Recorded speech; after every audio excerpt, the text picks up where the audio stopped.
Hello à tous, ici Gabriel Zanto et bienvenue dans un nouvel épisode de La French Touch.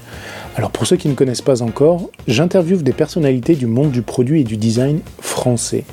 En effet, aujourd'hui, lorsqu'on parle de produit ou du design, les références restent inlassablement les mêmes. Apple, Google, Intercom, Airbnb, Amazon, Spotify. Mais l'écosystème français est aujourd'hui suffisamment riche et diversifié pour que nous puissions nous aussi nous exprimer sur ces sujets en toute fierté. Mieux encore, certains de nos compatriotes ont des postes extrêmement intéressants et importants au sein même de ces grandes entreprises. Alors pendant une heure, j'essaye de mieux comprendre leur parcours, leurs envies et leurs défis au quotidien. On parle également de problématiques très concrètes qu'ils rencontrent dans leurs entreprises. Ça peut être sur le branding, sur l'organisation des équipes ou sur tout autre sujet de leur quotidien. Mon objectif, c'est que vous découvriez une nouvelle personnalité, son parcours, ses conseils et surtout que vous puissiez vous les approprier pour vos propres projets, vos équipes ou tout simplement dans votre vie. Avant de passer à notre invité, je voulais juste vous annoncer une très belle nouvelle.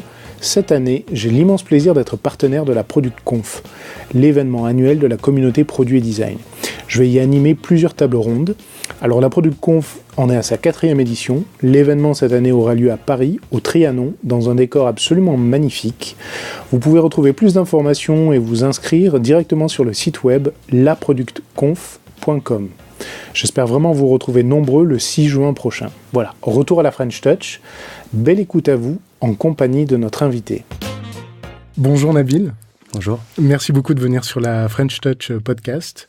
Alors, tu es un véritable spécialiste de la recherche utilisateur. Ça fait plus de 17 ans que tu travailles dans ce domaine-là.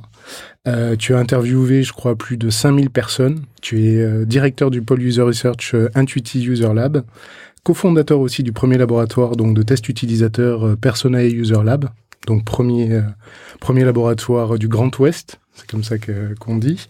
Et depuis cette année, président aussi de l'association Flupa. Donc je suis vraiment ravi d'avoir un expert, un spécialiste. Parmi toutes ces casquettes, quelle est celle qui te passionne le plus ou t'intéresse le plus ? Alors, j'aurais envie de dire que c'est la première, celle qui m'a fait aller interviewer ces 5000 personnes. Mais généralement, en fait, c'est quand je rencontre les gens, en général. Donc, ça peut être des interviewés lors d'études, et ça peut être aussi mes camarades à Flupa. C'est-à-dire que on partage des expériences, ils me montrent tout ce qu'ils peuvent faire, qu'ils savent faire, et tout le monde est bénévole. Et c'est vraiment ces échanges, ces moments-là, avec d'autres personnes qui, moi, me satisfont énormément. D'accord. Petite précision, tu fais l'aller-retour entre Paris et Nantes. Et donc, c'est quelque chose qui m'avait frappé. C'est comment est-ce que tu décrirais la scène UX nantaise, ou la scène design de manière générale ?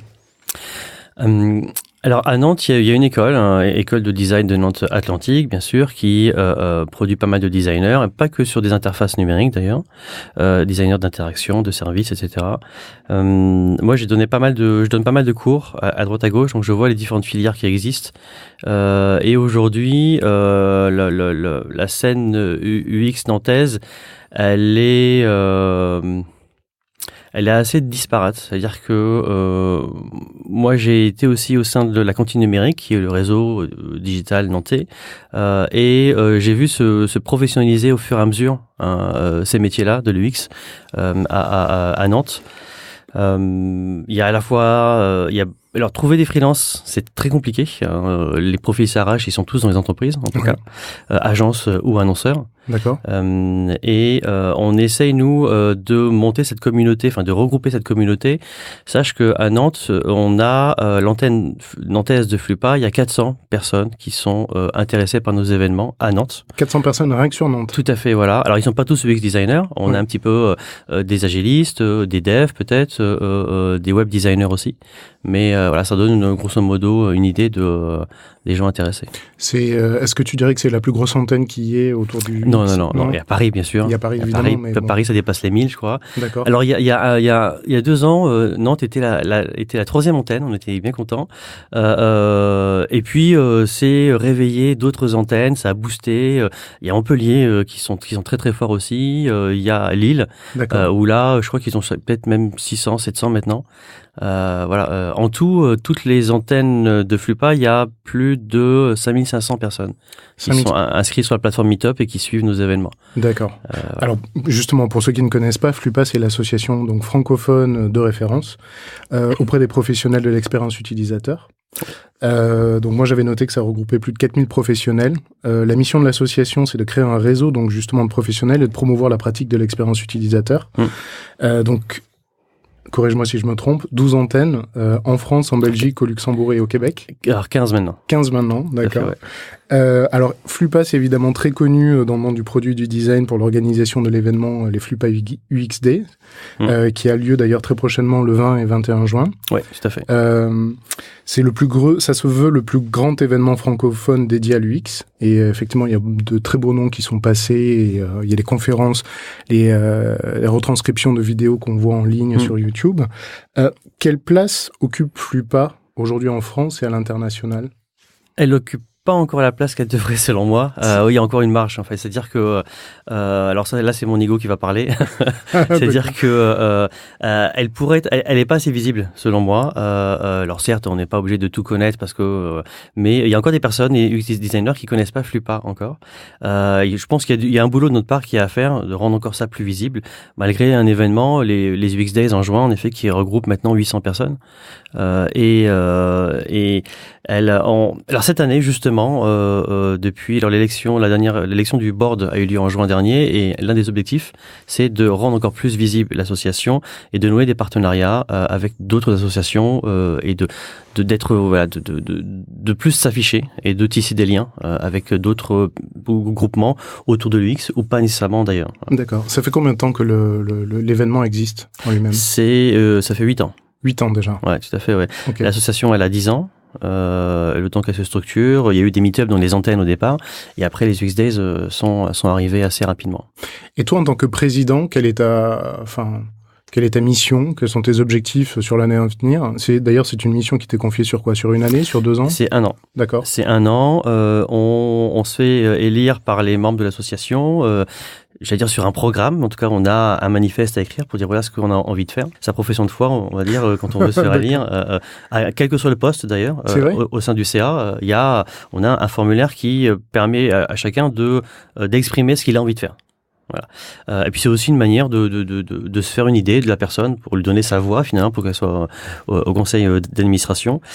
Et l'un de mes objectifs c'était de tisser plus de liens avec d'autres associations, rendre plus visible encore Flupa. Et le deuxième point qui était important pour moi, c'était de développer les antennes, développer ce réseau d'antennes, de faciliter la création d'antennes, de répondre à ceux qui ont envie d'être sous la tutelle Flupa. Oui. C'est souvent des antennes qui faisaient déjà des choses avant de venir dans notre giron et qui se sont dit tiens, pourquoi pas profiter d'un réseau national et international pour être encore plus cadré sur ce qu'on fait quoi. Concrètement, par exemple, je suis sur Montpellier, le sujet m'intéresse, j'organise mon meet-up dans mon coin, qu'est-ce que je gagne concrètement à rejoindre Flupa? Flupa Montpellier existe déjà. D'accord. Donc tu peux suivre. Alors, tu peux proposer par contre des sujets. Tu peux être speaker. Tu peux t'investir au sein du petit comité qui organise les meet-up aussi à Montpellier. Mais imaginons que tu sois, on va dire une ville où il n'y a pas encore de Carcassonne, Béziers. Béziers, pourquoi pas. Tu veux faire un meet-up. On a différents outils de communication. On commence à se structurer de plus en plus. On a donc la première chose, c'est on crée une page sur la plateforme Meetup. D'accord. Et moi, je l'ai vécu parce que l'antenne de Nantes existe depuis 2 ans et demi.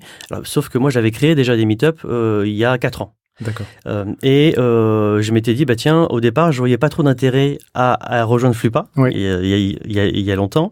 Et puis, je voulais d'abord voir comment ça allait prendre, les meet-up que j'allais créer, quoi. Donc, j'ai vu que la sauce prenait, que les gens venaient aux événements. Et puis, on a basculé sur Flupa parce que on voulait avoir aussi, être attaché à quelque chose qui rayonne nationalement, oui. Bénéficier aussi des outils de com et de la plateforme, parce qu'on est structuré, il y a différents pôles au sein du CA, du board, et on a un pôle com qui fait très bien son travail sur voilà comment on va communiquer sur les événements, comment on va aider la structure locale à organiser, on va partager aussi des noms de speakers, des choses qui sont passées ailleurs, on va partager les expériences, les choses qui marchent bien ou pas. Ok, beaucoup de mise en relation, mise en commun, oui. Donc aussi bien des ressources que des personnes. Ok. Pourquoi ce besoin, d'où vient ta compréhension du fait qu'il y a besoin de rayonner davantage? Quels ont été les signaux pour toi de te dire, ok, Flupa, on a besoin de passer à l'étape d'après, plus de communication? Alors ça, c'est un constat qui a été fait par presque tous les membres du board quand on rencontre les professionnels ou ceux qui veulent venir travailler dans le monde de l'UX. On nous pose beaucoup de questions. On a besoin d'être guidé. Qu'est-ce que je dois faire? Quelle formation? Est-ce que ce métier va encore durer demain? Ok, donc je barre mes questions à venir. Voilà. Donc, quand on voit les demandes en fait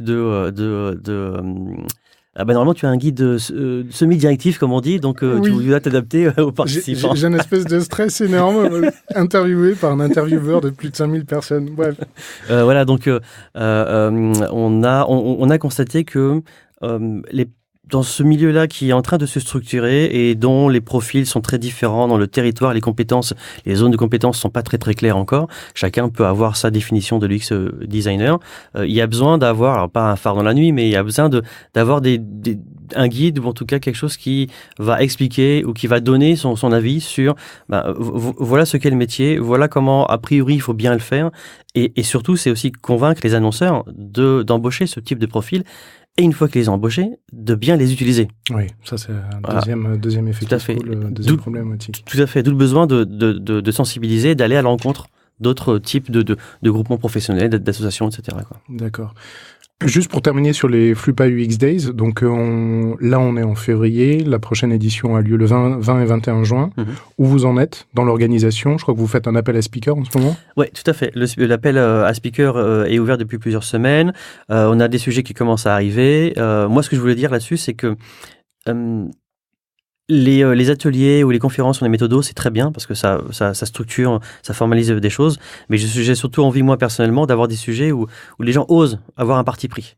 Oui. C'est un retour d'expérience. C'est nous alerter sur certaines choses.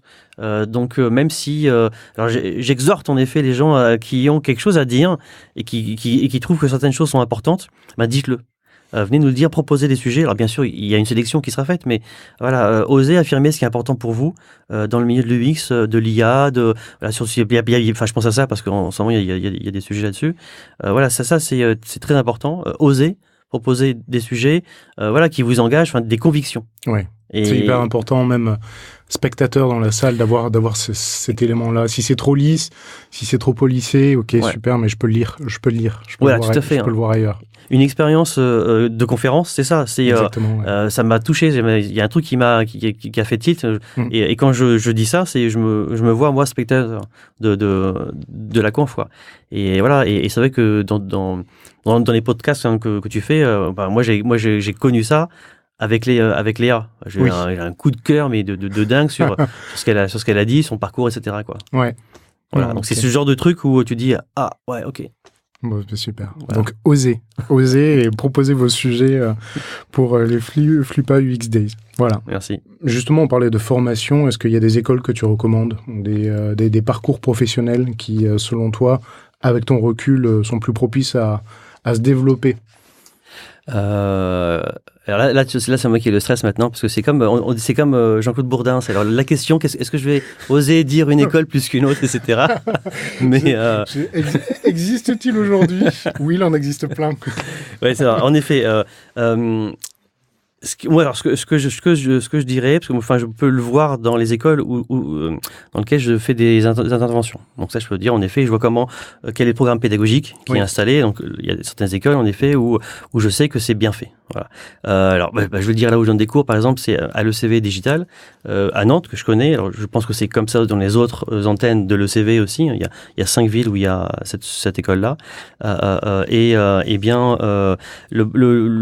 responsable pédagogique, il y a 3 ans, quand il m'a contacté pour que je participe à ce programme-là, je l'ai aidé aussi à co-créer, à aller trouver des personnes qui étaient compétentes pour donner des cours, etc.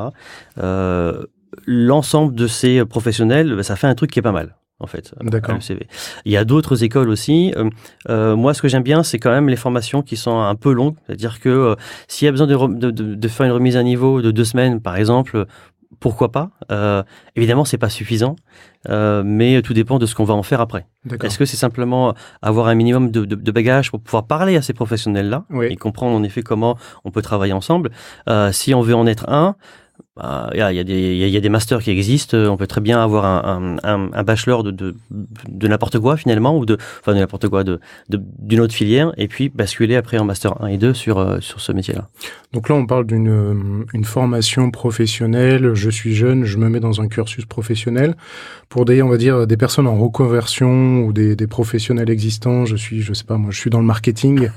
La partie recherche utilisateur m'intéresse. Est-ce que tu recommandes ou est-ce que tu conseilles des parcours ou des formations pour ce type de profil-là ou pas?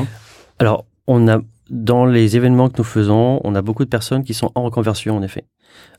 Soit des jeunes qui ont 5-6 ans de carrière, soit des plus seniors qui ont 15-20 ans dans le web design et qui veulent basculer sur l'UX design. Tout dépend de ce que la personne a déjà fait dans sa pratique auparavant. Peut-être que pour une personne, un stage, une formation de 2 semaines ou de 3 mois suffira parfaitement parce qu'elle aura déjà appliqué dans son métier auparavant ces méthodes-là. Il lui faut simplement une sorte de tampon, de label qui dit en effet, elle a bien été formée sur les aspects théoriques aussi. D'accord. Voilà, ça c'est mon point de vue. Ça peut suffire. D'autres filières, il y a peut-être besoin de passer beaucoup plus de temps pour revoir les fondamentaux. D'accord. Parfois, on peut donner sa chance à quelqu'un qui n'a pas le label UX designer s'il a des compétences particulières qui rentrent dans la fiche de poste, on va dire. Mais ça, c'est un énorme sujet de débat entre nous sur c'est quoi le métier de UX designer? C'est quoi les compétences? On s'arrête où? On commence où? Est-ce qu'il faut être expert dans telle ou telle compétence? Donc on est en train de faire le fameux profil en T aussi. Voilà, c'est ça. Alors ça oui, ça c'est vrai que c'est quelque chose qui est très utile à avoir en tête. Il faut être en effet spécialiste dans une compétence, être très fort. Et puis il faut savoir parler avec tous les autres métiers et savoir un petit peu ce qu'au moins font les autres. Et dans ce profil en T, on est un. Et il y a d'autres types de schémas, de diagrammes, etc., où on peut avoir, ou en camembert, par exemple, il y a des types de compétences plus ou moins. Donc on est en train de réfléchir à ça. Il y a des débats en interne au sein du conseil d'administration de Flippa. On n'est pas tous d'accord est-ce qu'il faut faire un référentiel, par exemple, c'est qu'on nous le demande. Ça a l'air un truc énorme, référentiel comme ça. Est-ce qu'on est légitime pour le faire? En même temps, il n'y a pas d'autres associations francophones sur le métier que nous. Bon, en tout cas, les gens vont vous écouter, ça c'est sûr. Oui, voilà, c'est une vraie question donc encore une fois, tout dépend du profil. Qu'est-ce qu'elle a déjà fait? Qu'est-ce qu'elle a envie de faire? Qu'est-ce qu'elle se sent pas de faire? Alors que tiens, c'est dommage parce que c'est quand même 20% du métier. Donc si elle a pas envie de faire ça, ça va être compliqué. À gérer quand tu embauches une personne dans les ressources, etc. Non, ça elle fait pas. Voilà. Okay. Donc c'est vraiment personne par personne. Et justement, je ne sais pas faire. Qu'est-ce que toi, par exemple, comment tu te nourris? C'est quoi tes références? Comment tu t'alimentes? Tu m'as dit un des éléments, c'était les rencontres avec les gens. Donc comprendre un peu ce que font tes pairs. Est-ce qu'il y a t'as d'autres leviers pour t'améliorer, continuer à progresser dans ton domaine? Beaucoup de lectures. Alors, en bibliographie, je suis très très nul. Ce qui est bien, c'est qu'on mettra tout sur le site web. Voilà, alors j'ai des trucs en tête que je pourrais te donner après coup, mais il y a des titres où j'ai du mal à retenir. Il y en a un que j'ai retenu parce que j'ai donné un cours lundi soir à Paris 2, là, donc j'ai encore en tête certains bouquins parce que j'en ai parlé, voilà. mais moi j'ai commencé, j'ai commencé sur le tas, en apprenant. Alors en effet, j'ai fait des études avant, bien entendu, mais qui n'étaient pas sur ce métier-là. Oui, tu as fait une maîtrise d'histoire. Voilà, prépa lettres et tout, Hippocagne, maîtrise d'histoire. Puis vu que je voulais pas faire vendeur à la Fnac, du coup je me suis réorienté. Mais j'ai vu la vidéo où tu dis donc tu aimais poser des questions. Il y avait trois métiers. Ah ouais, tu l'as vu ça, oui. Pour poser des questions, journaliste, flic ou directeur d'études. Oui, c'est ça. C'était ça. Ouais, on peut poser des questions. Un flic, t'es obligé de répondre. Ça, c'est sûr. Voilà. Journaliste, t'es pas obligé. Hein, tu peux fuir, mais bon, après, il y a Élise Lucet qui arrive derrière toi pour te poser la question. C'est ça. Mais, et puis directeur d'études, ils sont là pour répondre à tes questions et t'apprends, c'est hallucinant comment ils te laissent entrer dans leur vie. Donc, il faut savoir mettre les gens à l'aise. C'est anonyme et confidentiel. Il y a plein de contextes qui est là. Mais tu poses des questions et moi, on m'a embauché on m'a dit que j'avais été au carrefour des compétences de ce métier-là. En effet, je n'avais pas culture générale, rédaction, etc., etc. Donc, je savais synthétiser. Et a priori, j'avais une propension à écouter. Que je ne savais pas. Voilà, j'avais quelque chose qui marchait bien que je ne savais pas. Et quand j'ai fait mon stage de fin d'études pour être chef de projet web, c'était dans un institut d'études. J'y suis allé les mains dans les poches. C'est-à-dire que j'avais déjà fait mon stage de fin d'études en fait, et j'attendais une réponse dans une agence pour être consultant ou quelque chose, je ne sais plus quoi, voilà. Et j'étais sûr d'avoir le poste. Et donc, une camarade de promo n'a pas pu y aller. Elle n'a pas pu faire son stage. J'y suis allé. Et puis, ils m'ont dit, banco. Et l'après-midi même, j'ai allé en rendez-vous avec eux. Alors, j'avais pas de carte de visite encore, mais ils m'ont dit, tu gardes ton costard, t'es dispo cet après-midi, tu viens avec nous, parce qu'on va aller voir un acteur japonais qui vient nous briefer sur une étude. Wow. Et puis, vu qu'il y a écrit sur ton CV que tu parles un peu japonais, c'est vrai. Ouais, voilà, à l'époque, oui. Et okay. Voilà. Et donc, j'ai fait les présentations. Et quand tu rentres dans ce métier-là de cette manière-là, ou que quelqu'un te fait confiance, on te met dans l'eau et apprend à nager. Ouais. Voilà, c'est ça. C'est qu'il n'y avait pas écrit master en marketing, ni sociologie, ni psychologie sur mon CV. Moi, j'ai fait de la sémiologie. Donc la science des signes, Roland Barthes et Umberto Eco, c'est deux grandes figures. Et l'étude que j'ai eue dans les pattes après l'été, quand j'ai commencé mon stage, c'était ça. On l'avait gagné finalement. Ils avaient gagné l'étude et ils m'ont dit ok, tu fais le site, c'est ton stage, très bien. Mais tu fais une étude. C'est génial. Et j'ai adoré la confiance qu'en effet mon mentor, donc Yann Alédo, qui m'a fait confiance et on s'est hyper bien entendu tout de suite. J'ai même pris ses défauts aussi. Ah, c'est vrai. Et voilà, et donc j'ai passé 7 ans à bosser avec lui et c'était mais des études, c'était incroyable parce que on a fait donc cette étude-là, c'était pour à l'époque tester sur téléphone mobile, donc en 2001, les ringtones et les wallpapers, qui donc et on a une étude internationale, Espagne, Angleterre, France. Et le truc qui était dingue, quand j'ai vu ça, j'ai dit c'est ce que je veux faire, même si parfois c'était un peu la bricole et compliqué, etc. Un soir, on animait un groupe, donc c'était sur une interface de chat. Donc en 2001, les gens ne faisaient pas trop ça encore. Ça n'existait pas, mais c'était des vrais gens derrière, c'est bien ceux dans la cible et tout. Comme il fallait convaincre pour expliquer ce que c'était les groupes à distance. Donc on faisait toujours un groupe en face à face en salle. Ouais. Vous les avez vus, c'est là, ceux qu'on interroge dans les autres groupes, c'est les mêmes profils. Okay. Et dans une pièce, il y avait moi en train d'animer un groupe avec des gens à Madrid. Et bien sûr, les questions étaient en espagnol, déjà traduites, et j'avais avec moi un traducteur. Donc les questions sont déjà enregistrées dans le soft, et donc je les balançais au fur et à mesure, mais il fallait bien que je comprenne ce qu'ils me disaient et que je fasse des relances. Parce que les relances, c'est hyper important. Et donc, en espagnol, français, etc., dans une pièce, il y avait ça. Hyper sophistiqué déjà. Ouais. Et il fallait, et tout le monde n'arrivait pas à intégrer ce type d'animation. Mm-hmm. Et c'était pas une question de jeune ou pas jeune. Voilà. Et dans l'autre pièce, c'est ça qui était dingue, c'est qu'il y avait un autre traducteur, mais lui, le traducteur espagnol-japonais, qui était au téléphone avec Mitsubishi, parce que c'était le client à l'époque, à Tokyo, donc lui qui était en pleine nuit, et qui, c'était le petit matin, et il se faisait traduire ce que le groupe était en train d'écrire.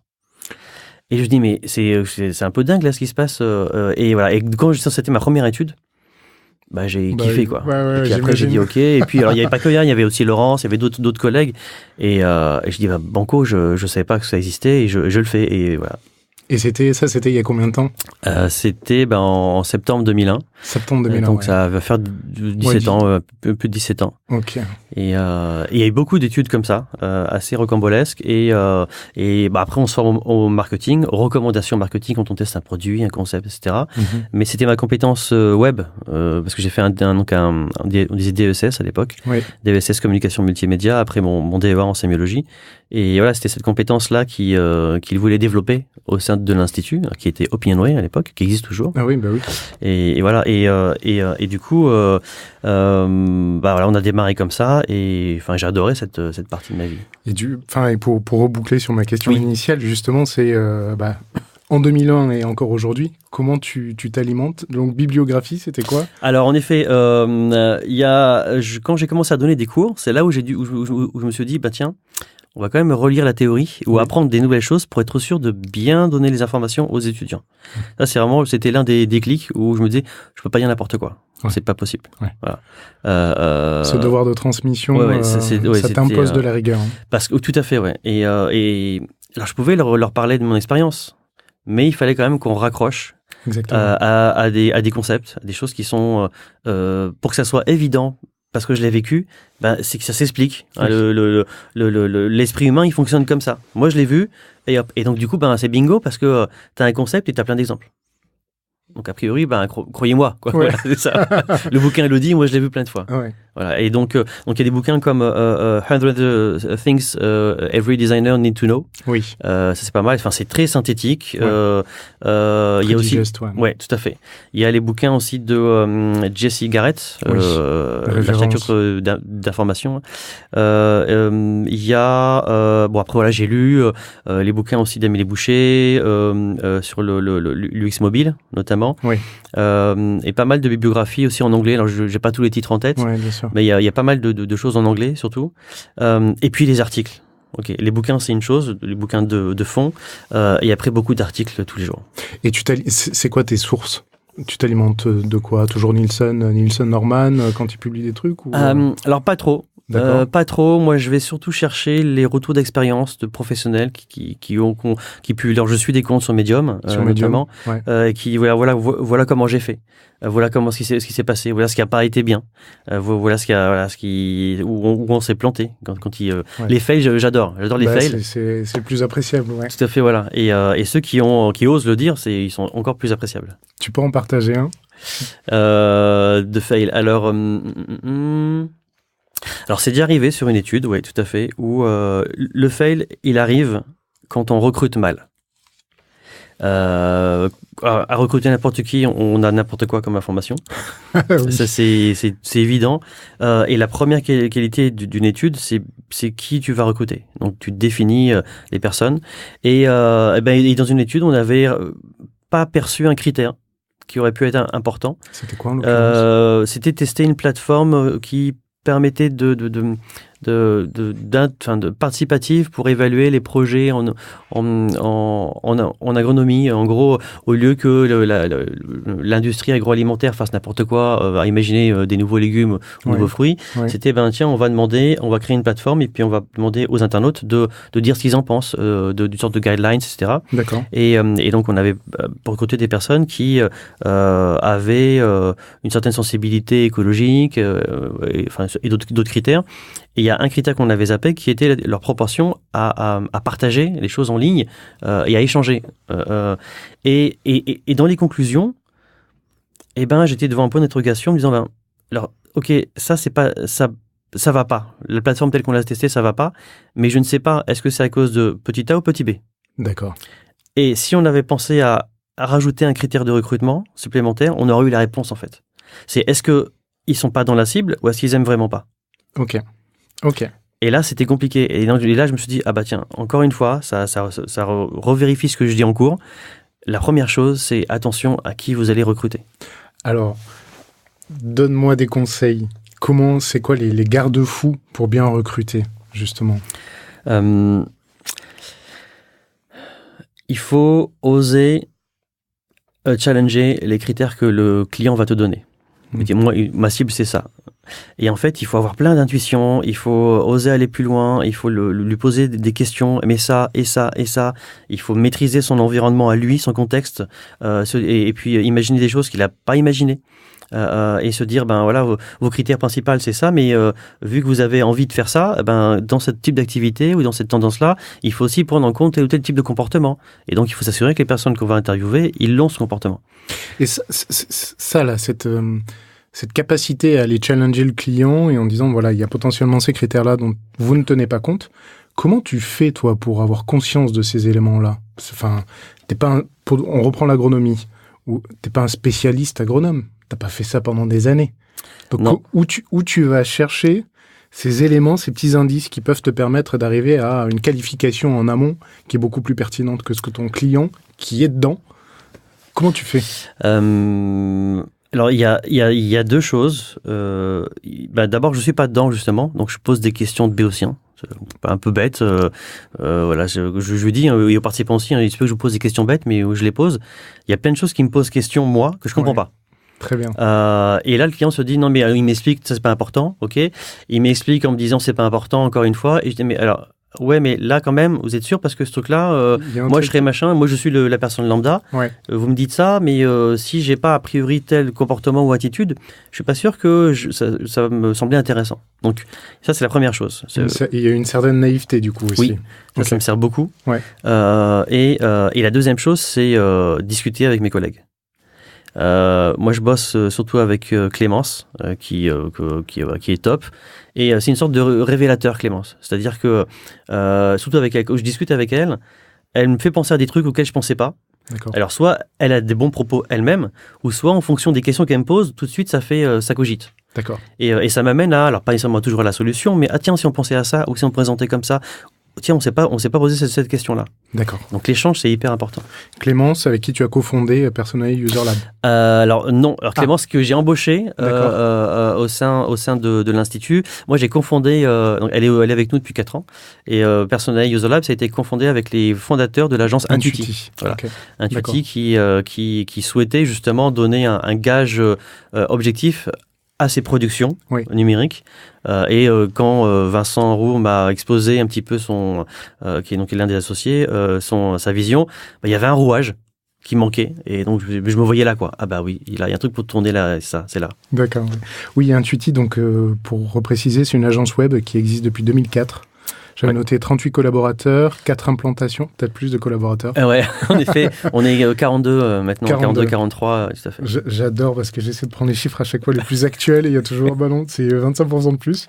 4 implantations, Nantes, Paris, Lyon, Annecy. Et yes. Intuiti est très investi dans la scène digitale. Comment tu vois l'évolution de la discipline avec ton recul ? Comment tu vois le métier évoluer ? J'aimais bien, dans une des interviews, tu disais, à l'époque, moi, j'étais directeur d'études, puis c'est passé UX, puis on parle de user research, on parle de plein de choses, de buzzwords un peu. Comment tu vois fondamentalement le métier évoluer, toi ? Au-delà de ces termes qui viennent et qui partent. Les formations vont se structurer de plus en plus. Ça, c'est clair et net. On va améliorer les programmes pédagogiques des écoles.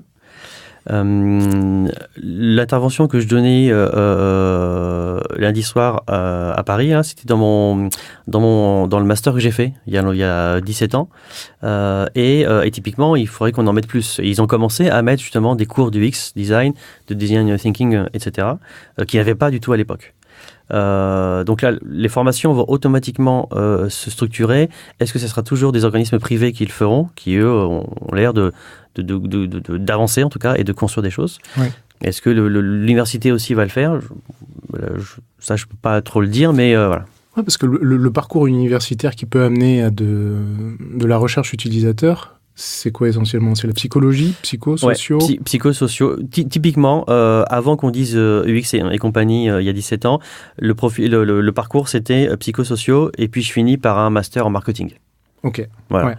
Pour justement savoir définir un protocole de test, écouter les gens, poser des questions, rédiger après des recommandations au service marketing ou études, qui sont les interlocuteurs habituels des instituts d'études, quoi. Et je deviens ergonome. Plus que UX, c'est encore un autre métier. Alors, ergonome, on est ergonome quand on a le diplôme. Ouais. Voilà, alors que UX designer, tu n'as pas besoin d'avoir de diplôme parce que ça n'existe pas encore. Il y a des masters de UX design, certes, mais ergonome, tout est bien codifié. Alors, est-ce qu'on va arriver à une certification, des choses très figées au fur et à mesure demain sur UX design?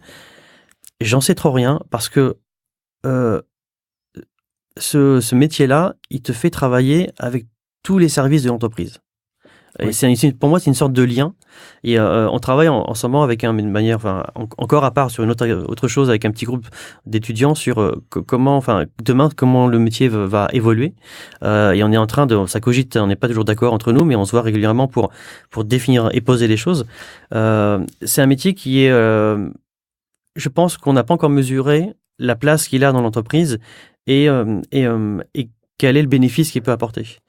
Donc, il se peut que demain, on se rende compte que, tiens, cette compétence-là, jusqu'à présent, ça ne semblait pas intéressant, mais vu que sa place dans l'entreprise est en train de changer, il y a peut-être besoin de rajouter encore une compétence de plus, ou une formation particulière, ou un savoir-faire. D'accord. Et donc, je ne sais pas encore est-ce que il n'y a pas des nouveaux pétales qui vont s'ouvrir et qui vont redéfinir un petit peu la donne? Ouais, c'est hyper intéressant. Il y a ce côté-là, et il y a, je pense aussi à d'autres services. Donc le marketing évidemment, mais les commerciaux, les équipes sales, d'avoir une approche. Alors, tu vas peut-être tiquer, mais le côté user-centric. Des sales qui soient beaucoup plus orientés sur les besoins de leurs potentiels clients versus la capacité en fait à faire du chiffre. Cette dimension user-centric, justement, il y avait un article « Comment éviter une expérience utilisateur bullshit ?» qui est un des articles que j'invite nos auditeurs à lire sur le blog d'Intuiti, sur la partie expérience utilisateur. Il y a plein d'articles et de réflexions hyper intéressantes. C'est quoi tes conseils pour éviter le bullshit, justement, en termes d'organisation qui se veut ou qui se dit user-centric? Alors, il paraît que les meilleurs vendeurs sont ceux qui écoutent. Ouais. donc, a priori, ils ont cette capacité à voir les besoins des personnes qui sont en face d'eux, mais ils ont quand même un objectif derrière. Ouais.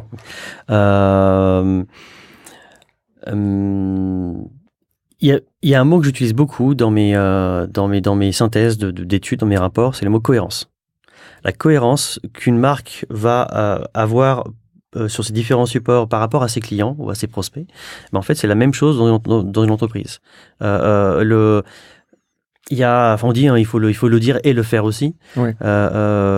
Si je prends l'exemple d'Intuiti, par exemple, création de Persona User Lab en 2012, pour être tout à fait honnête, il y a vraiment, depuis un an et demi, où ça se développe, ouais. Où vraiment le user au sein de l'agence, c'est systématique. Ok. Ah oui. Ça prend du temps. C'est dû à quoi, tu penses? Pourquoi ça met autant de temps? Il faut sensibiliser, il faut convaincre, il faut qu'on ait des clients qui soient suffisamment matures, qui sur des projets avec un dimensionnement important aussi. Oui. Il faut que tout le monde soit convaincu, il faut embarquer tout le monde, la direction, etc. Ouais, mais là, en l'occurrence, typiquement chez Intuiti, l'initiative date de 2012 et venait des cofondateurs. Toi et les cofondateurs avaient imaginé et intégré ce User Lab. Donc, en mode top-down, on est en plein dedans, là. Oui. Donc... Alors, en effet, Personnel avait ses clients parisiens, en effet, de mon réseau d'avant, etc. C'était assez compliqué de sensibiliser les clients. Alors, ça peut faire caricature, mais les clients locaux qui n'avaient pas nécessairement la pleine mesure de l'intérêt de faire ça. Alors, il se peut que nous, on le vendait mal. C'est peut-être ça aussi. Il se peut que c'était... j'ai l'habitude de dire qu'à Paris, il faut les résultats pour hier. Et en province, tu mets 4 ou 6 mois à signer un deal. Un deal, voilà. Ouais. Donc, je pense qu'il y a des choses qu'on ne faisait pas bien. Ils ont besoin de preuves aussi. Ouais. La preuve pour dire que l'apport de l'UX design ou en tout cas de la research sur la conception d'un support numérique, quand il n'y a pas de problème, c'est peut-être aussi que c'est la preuve que tout s'est bien passé en amont. Mais ça, c'est compliqué, voilà. Quand le travail est bien fait, il se voit pas, ouais. C'est un peu le... Tout à fait. Donc ça, c'était assez... Et puis voilà, quand tu as 100 000 euros ou 50 000 euros pour faire un site et que tu dis qu'il faut 5 000 euros pour faire des tests, du coup, il ne reste plus que 45 000 euros pour la conception. Exactement. Et pas 55 000. Exactement. Donc c'est ça aussi qui était assez compliqué. Et c'est encore à prouver, ça? Aujourd'hui, tu as encore besoin de le prouver à vos clients ou pas? Oui, on a encore besoin de le réaffirmer. Sauf que maintenant, le truc que je trouve génial, c'est que on ne le lâche plus. Maintenant, c'est systématique. D'accord. S'il y a besoin de négocier, non, ça reste dedans. Voilà. Et ça, c'est super. Enfin, je veux dire, ça, c'est et quand tout le monde croit que vraiment c'est utile, quand tout le monde a vu les bénéfices, tous les directeurs conseils de l'agence sont des vecteurs de ça, quoi. Donc ils sont, c'est des relais auprès de leurs clients. Et puis ce qu'on voit en ce moment, c'est que les clients commencent à prendre l'habitude de venir spontanément nous voir sur tiens, on se pose des questions, on sait que vous savez faire ça. Voilà, est-ce qu'on ne peut pas mettre en place quelque chose pour valider telle ou telle idée? Est-ce que ce sont des clients qui ont déjà internalisé la compétence de recherche ou pas du tout? Jamais. Jamais, à chaque fois. La compétence de recherche, elle est uniquement, surtout chez les gros chez les grands comptes. D'accord. Moi, j'ai souvent travaillé avec des marques comme la Française des Jeux, le Solocal, donc Page Jaune, etc. Des annonces, enfin des entreprises de téléphonie mobile, etc. Donc eux, ils ont un service études. Où il peut y avoir 1, 2, 5, 10 personnes. Alors, études, c'est pas que Quali entretien, c'est aussi toutes les datas, etc., quantitatives. Ouais. Donc, eux, ils sont équipés. Les PME ou ETI ont un service marketing, évidemment, qui va parfois sous-traiter cette partie-là. Et donc là, il existe les instituts d'études pour répondre à ces... Mais même quand le service études est suffisamment costaud chez l'annonceur, ils font appel à des instituts aussi, parce qu'il y a besoin d'être challengé, il y a besoin d'avoir un regard externe, une tierce personne qui va dire voilà ce qui va bien, ce qui n'a pas été, etc. Quelles seraient les agences ou les organismes à l'international qui pour toi sont un peu référents ou en tout cas sont une bonne incitation à vous challenger ou à toi te challenger dans ton travail?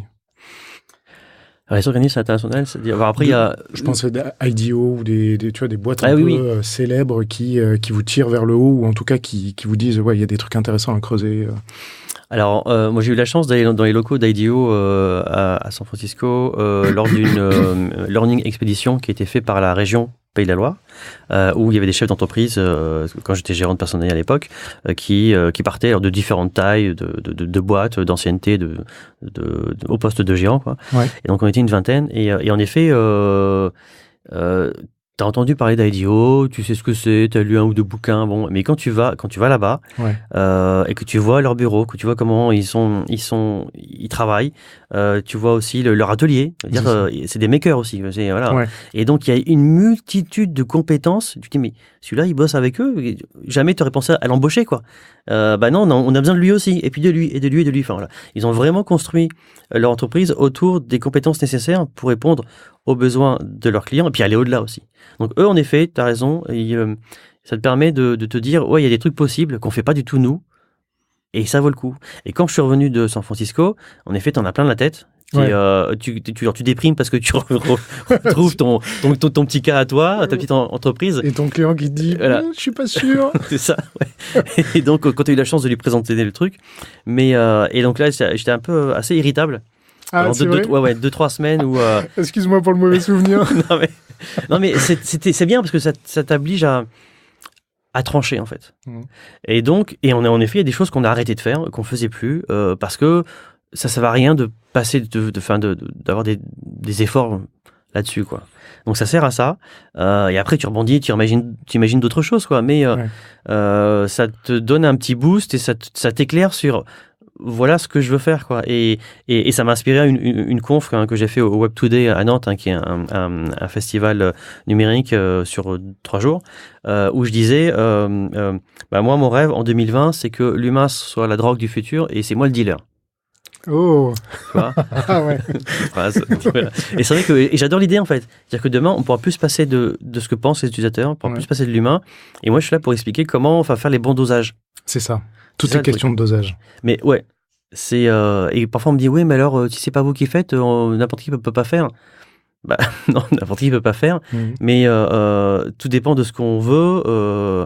On peut pas dupliquer en fait cette manière de faire, ce dosage, cette approche. Ça s'apprend en fait. Ouais. Et moi, il y a longtemps, je le faisais moins bien qu'aujourd'hui. C'est évident. Il y a des trucs où moi, je sais que même si Yann, mon mentor à l'époque, il m'a fait confiance et il m'a dit voilà, maintenant tu vas animer un groupe sur un sujet mais hyper complexe à l'époque, j'ai transpiré évidemment, j'ai dû bafouiller plein de fois, ce que je n'ai pas encore fait là, c'est rare, hein. Parfois je bégaye, bon. On t'apprend après sur le tas, quoi. Est-ce que tu fais du mentoring toi aujourd'hui pour des individus très spécifiquement ou pas? Alors j'adore l'idée. J'ai fait du mentoring lors de Startup Weekend. D'accord. Je sais pas si tu vois le principe. En effet, c'est le vendredi soir, des sujets sont proposés, des teams qui ne se connaissaient pas se forment et ils présentent le dimanche à 16h devant un jury. Donc à la cantine numérique de Nantes, je l'ai fait 2 années où il y avait où j'étais là, mais tu te rends compte que quand tu es utile, C'est hyper valorisant pour Oui, soi c'est ça. déjà. Et tu vas guider, non, ça c'est pas comme ça, oui c'est comme ça, etc. Tu as besoin de quoi, mais pourquoi tu veux faire tant, la personne se repose des questions sur, ah ben non, quand tu l'as fait réfléchir, finalement sa question n'a plus lieu d'être, donc merci, au revoir, je vais dépenser mes efforts sur autre chose, quoi. Et donc ça je l'ai fait 2 ans. Quand tu es à 1h du matin avec eux, etc., mais c'est génial, quoi. Tu es là, ah punaise, mais en fait, je vais peut-être rentrer chez moi parce que j'ai une vie de famille aussi. Ouais. Mais et voilà, et tu passes de groupe en groupe, et puis hop, ils t'appellent. Voilà, on avait mis en place un petit système. Et donc, tu as différents mentors, donc tu vois d'autres mentors, qui ont d'autres points de vue, donc tu échanges aussi avec eux. Et tu te dis, quand tu vois des projets, c'est waouh, ils le font parce qu'ils peuvent le faire. Ouais, mais est-ce que ça répond à un besoin ? Oui, c'est ça. Voilà, donc ça, là, et c'est comme ça que j'ai aussi commencé à donner des cours. Ça fait 4-5 ans que j'en donne, parce que non, je veux pas garder tout ça pour moi, c'est pas possible, il faut que je transmette, il faut qu'on explique, il faut qu'ils me challenge aussi. Hein. C'est ça. Tout à fait, ouais. Et ils te font poser des questions, ils te réactualisent tes données, ils sont pas d'accord avec toi, si parfois. Je leur dis, hein, mais c'est pas parce que je suis l'aîné là dans la pièce que j'ai raison sur tout. Donc voilà, dites-moi quand vous n'êtes pas d'accord ou quand vous avez entendu un autre son de cloche aussi.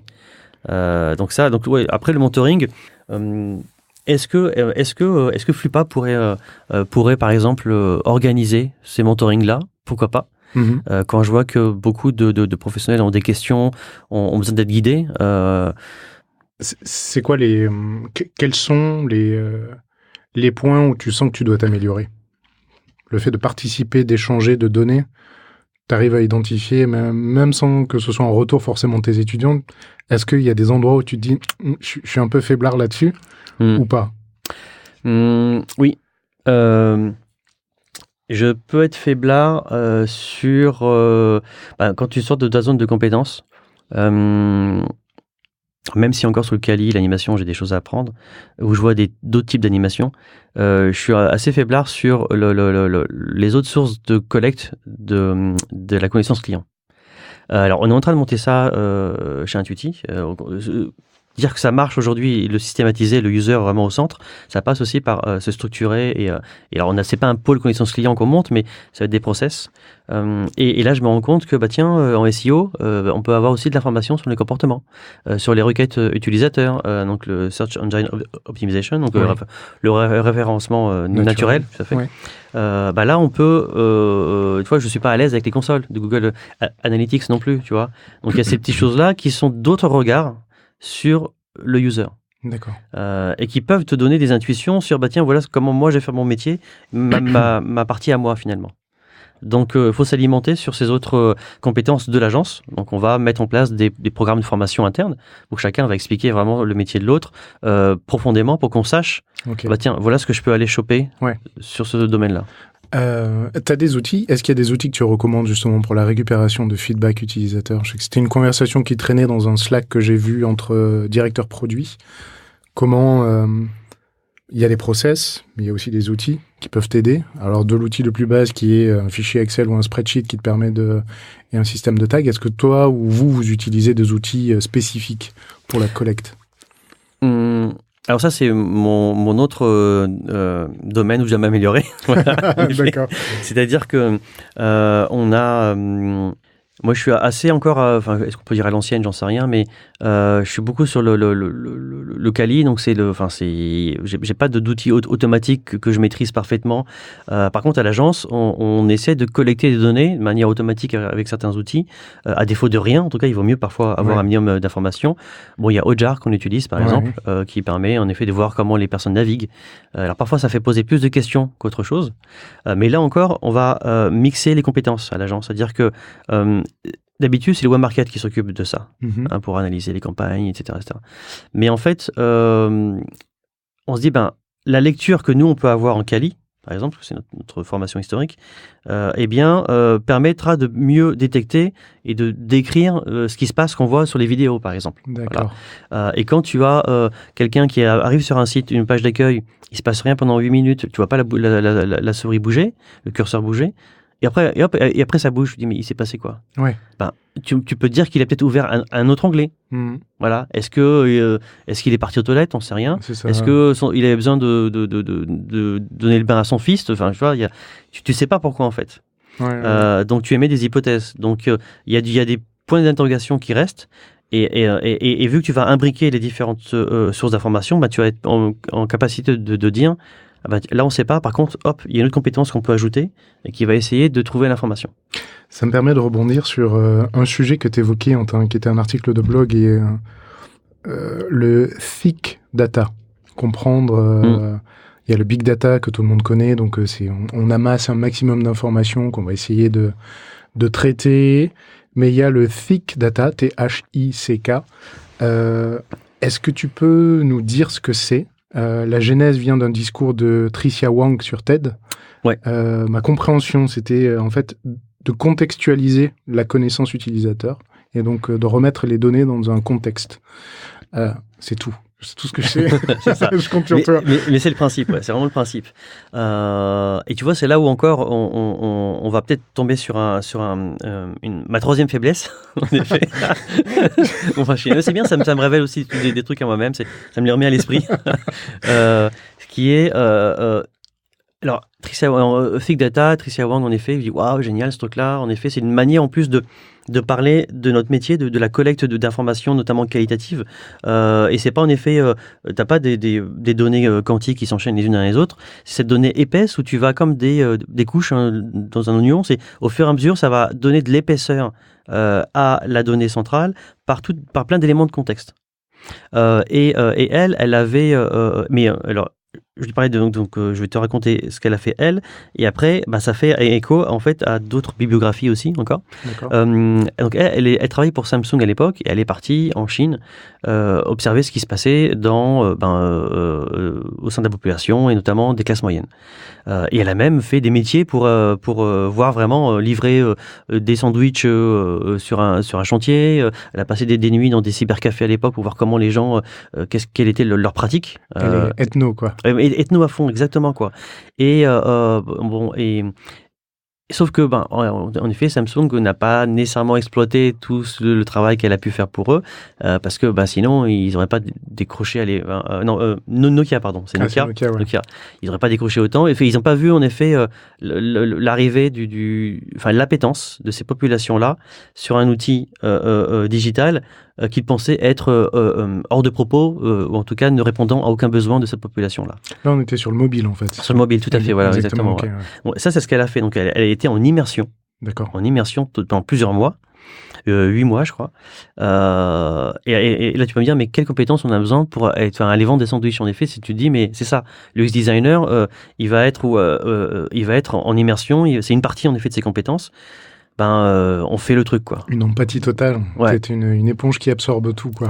C'est ça, ouais. Il faut prendre du recul avec ce que disent les gens, mais il faut absorber un maximum de choses. Mettre son soi de côté, en fait. Voilà. Et après, en échangeant avec mes camarades flippas, tu vois, encore une fois, c'est l'intérêt. Non, mais attends, Nabil, tu sais, elle a rien inventé, hein, Tricia Wang. Il y a des ethnologues, et ça fait 50 ans qu'ils font ça, et c'est la description épaisse. Donc, elle a mis Thick Data. Ouais. En termes de com, c'est génial. Ça permet d'expliquer aussi à nos clients le principe. Thick Data et Big Data ensemble. La description épaisse, c'est ça, c'est l'immersion, c'est recueillir un maximum d'informations pour contextualiser tel ou tel comportement et essayer de l'expliquer. D'accord. Alors, je pourrais te retrouver aussi le bouquin de l'ethnologue qui a écrit ça. Ouais. Mais donc, tu vois, c'est des petites expériences comme ça qui t'amènent à enrichir tes connaissances. Ok, donc ça te permet d'affiner en fait cette espèce d'immense flot de données que tu lui redonnes du contexte. C'est vraiment donner du contexte. Donc tu as une personne ou plusieurs personnes qui vont dire cette prise de données là ou cette information qu'on a récupérée ou ces données qu'on a récupérées plutôt qu'information, pardon, c'était dans tel cadre. Ouais, le contexte est hyper important. Je me souviens d'un exemple où on testait un site et une série d'entretiens. Le dernier entretien de la journée, la personne, elle arrive, le participant, elle est énervée, etc. Et elle descend le site, toutes les pages, c'était nul. Ouais. Voilà. Et en fait, simplement, c'est qu'elle avait passé un quart d'heure à tourner en rond pour trouver une place de parking. Donc elle arrive déjà, elle est énervée. Ouais. Donc automatiquement, dès qu'il y a une petite merdouille sur le site, elle le descend. Et ça, il faut le comprendre, en fait. Il faut prendre du recul, mais pourquoi elle dit ça? Pourquoi elle fait comme ça? Et puis là, a priori, il n'y avait pas de raison d'eux, et pourtant, je la vois. Et quand tu animes, tu dois décoder tout ce que la personne transpire. T'es obligé. Et quand tu mets un élément de contexte, ah ok, d'accord, donc je comprends mieux. Donc du coup, je peux poser mes questions autrement. Ou je peux la bousculer un petit peu parce que bon, finalement, c'était pas aussi nul que ça. C'est de la psychologie, hein. C'est que de la psychologie, ça. Oui, exactement. Si tu te mets, tu regardes ce que fait l'autre, tu t'adaptes. Parce que moi, j'ai quand même un objectif. Hein, je suis pas un commercial, mais j'ai un objectif, c'est que je dois recueillir de l'information qui a de la valeur. Oui. Ça, c'est indéniable. C'est la base. Si je ressors d'un entretien avec des points d'interrogation, c'est pas bon. Et ok, parce qu'il faut que on interroge 10 clients, une étude qualitative, c'est peu de personnes. Il faut baser des recos là-dessus, donc il faut être sûr, quoi. Il faut être sûr que tu as été jusqu'au fond, tu as bousculé, elle t'a dit blanc au début de l'entretien, et après elle te dit noir au milieu. C'est où la vérité? Je sens la pression de l'interview là. Donc, ouais, parfois je suis un peu passionné, donc souvent, mais c'est génial. Ah, c'est top. On revient sur l'utilisateur. Tu dis, t'aimerais que l'humain soit la drogue du futur et toi le dealer. Il y a ce sujet lancinant qu'on entend toujours, tu sais, Steve Jobs et Henry Ford. Tu peux pas demander à un utilisateur ce qu'il veut, sinon t'aurais fait une calèche avec 10 chevaux ou l'iPod, en l'occurrence l'iPad, pas l'iPhone, serait jamais sorti, puisque l'iPad est sorti avant l'iPhone, c'est juste qu'ils l'ont mis sur un coin d'étagère. C'est pour la petite histoire. Comment arriver justement à trouver cette balance entre la compréhension de l'utilisateur et quand même le fait d'avoir une vision et une orientation très claire? Arriver à trouver ce juste milieu. Alors là-dessus, je me suis amélioré il y a 3-4 ans. C'est que avant je disais je suis la voix de l'utilisateur. Ah ouais, mais ça, donc il faut exactement faire ce qu'il dit parce que voilà, je suis là pour défendre ses droits, etc. Il a toujours raison. Voilà, c'est écoutez-le, donc faut faire ça. Bon. Et puis je me suis dit mais en fait c'est pas suffisant parce que l'entreprise pour laquelle tu fais l'étude, elle a des contraintes et des objectifs. Et il faut prendre ça en compte. Donc moi j'ai commencé à mettre en place des matrices où on prenait justement, la restitution, c'est une sorte de deal, de négo. C'est-à-dire que la matrice c'était en croix, donc plus tu montes et plus il faut faire un truc pour le user, et plus c'est à droite et plus c'est pour le business de l'entreprise, quoi. Et puis tu as un troisième critère qui est est-ce que le truc à faire il est facile ou pas? Oui. Donc avec ces trois choses, c'est une restitution, mais ça devient une sorte de négo où tu vas dire, bon ok, alors ce truc-là, ça vous apporte pas de blé, par contre, c'est très important pour le user, et il se trouve que c'est facile à faire, donc en priorité. Voilà. Et ça, c'est plus difficile, donc peut-être qu'il faut, mais ça vous a apporté du blé, et c'est bien pour le user, donc là, il faut mettre vos efforts là-dessus. Donc c'est une sorte de roadmap que tu vas définir, et où on prend du recul. Moi, j'ai appris à prendre du recul avec ce que les personnes me disent, et mon but, c'est jusqu'où elles sont prêtes à accepter les choses. C'est ça. Parce que moi, je pensais immédiatement au biais de je n'entends que ce que je veux. Donc, tu peux me proposer 5 conseils. Je ne retenir que celui qui confirme ce que je pensais initialement. Alors, en effet, les billes d'enquête, ça, c'est important à avoir en tête pour pas en être le jouet. Mais il faut, quand une personne me dit je veux ça, je l'oblige à argumenter un maximum. Parce que alors j'ai un exemple là-dessus qui est assez flagrant. Il y a 10 ans, alors il date, mais il est tellement c'était pour MSN à l'époque, ils étaient sur la personnalisation de la page d'accueil. Alors, on pouvait personnaliser, changer la couleur, changer la typo, changer l'ordre, c'était génial. Ouais.